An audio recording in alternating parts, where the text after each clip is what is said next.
ओम नमो भगवते वासुदेवाय। 27वां अध्याय। कपिल जी के द्वारा मोक्षोपाय वर्णन। श्री भगवान बोले, हे मानवी, सब दुखों का मूल अहंकार है। इसे त्याग कर जो सब गुणों से परे अर्थात कर्तापन के भाव से मुक्त रहता है, जानो सब कुछ करता हुआ भी वह मुक्त ही है। कर्तापन का दोष ही तो देवता से लेकर पशु पक्षी और मनुष्य तक को योनियों में फंसाता है। अन्यथा ज्ञान से देखने पर संसार कुछ है ही नहीं। जिसे स्वप्न में अनर्थ की प्राप्ति नहीं छूटती, वैसे ही विषयों के चिंतन से आवागमन नहीं छूटता।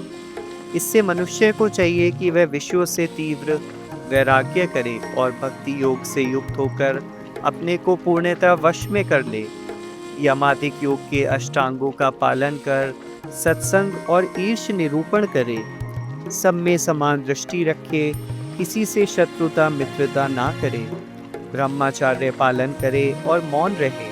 स्वयं प्राप्त वस्तु मात्र से ही संतुष्ट रहे, थोड़ा भोजन करे। एकांतवास, शांति, दया और मोक्ष के प्रेमियों से ही मित्रता रखे।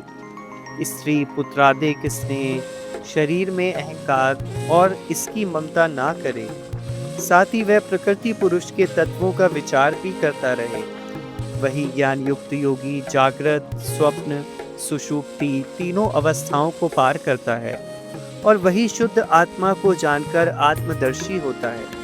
ऐसे आत्मदर्शी और तत्वज्ञानी पुरुष का प्रकृति कुछ नहीं कर सकती। वह अपने एकमात्र वैराग्य से ब्रह्मलोक तक डंका बजा लेता है।